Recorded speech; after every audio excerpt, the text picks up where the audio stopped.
Kung nagapa-hemodialysis, importante nga matinlo. Komportable kag secured ka in case of emergency.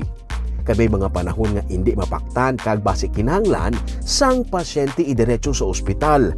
Gani, importante nga ara ka nagadaan sa vicinity mismo sang ospital. Ining rason kung nga nagdugang pagid sang bago nga wing ang Riverside Medical Center para maka-accommodate sang mga nagadamo pagid nga mga pasyente para magpa-dialysis. Bentaha para sa pasyente nga ara na sa mismo sa ospital in case of emergency. Gina-request man na siya sa mga nephrologist ka, especially kung mga patients ka is mga elderly na. So, gina-require lang as much as possible, they do their hemodialysis in a hospital-based nga hemodialysis centers because obviously, it's easier access in case of emergency since that you are a hemodialysis patient. Anything can happen to you in the middle ng dialysis. Wala ta na siya ginapangayo.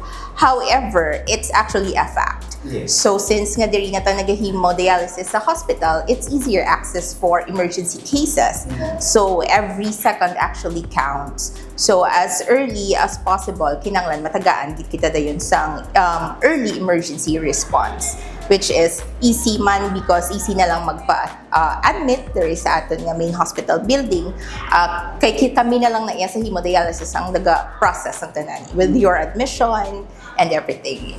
Sa subong malapit sa 500 ka mga pasyenteng ilang nga gina-cater, kag nagapadayon pa nga nagasaka ang numero, kag padayon pa sila nga nagabaton sa pasyente.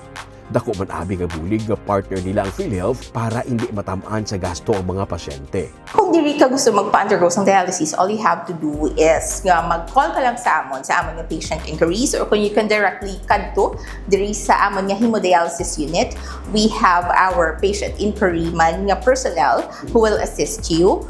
Tagaan ka na niya instruction on how are you going to apply diri sa amon sa hemodialysis center.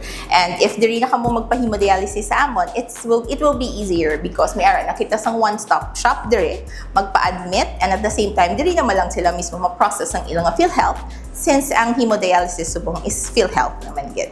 Kung kinahanglan naman magpa-laboratory para ma-monitor ang kidney, may mga test nga readily available sa laboratory sa Riverside Medical Center nga open 24/7. Number one, gina-monitor sa ilang lab test kung hemodialysis patient ka is your creatinine levels kag blood urea nitrogen. So, amo na siyang mga gina-monitor sang doktor kung naga-dialysis na ang patients. Tapos, aside from that, gina-monitor man na ang ilang hepatitis profile, ilang mga test for liver, like ang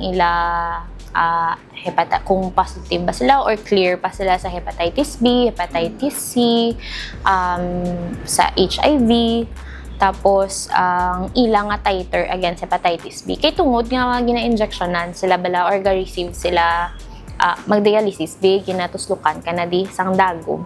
So, kung may ginatuslok na dagom, prone na sa infections ang mga hepatitis. Amo na nga ginascreen na sila perme, like ang iban, every 6 months, ginaiag-undergo sang HEPA profile na ang tawag sa mga doktor. Sa gihapon, tandaan nga importante nga ginamonitor ang aton nga health para samtang temprano pa mabulong na kung ano ang kinahanglan kag dako nga bulig ang healthy lifestyle para ma-maintain ang good health condition. Para sa inquiries pati sa laboratory kag hemodialysis sa Riverside, magtawag lang sa number sa inyong screen.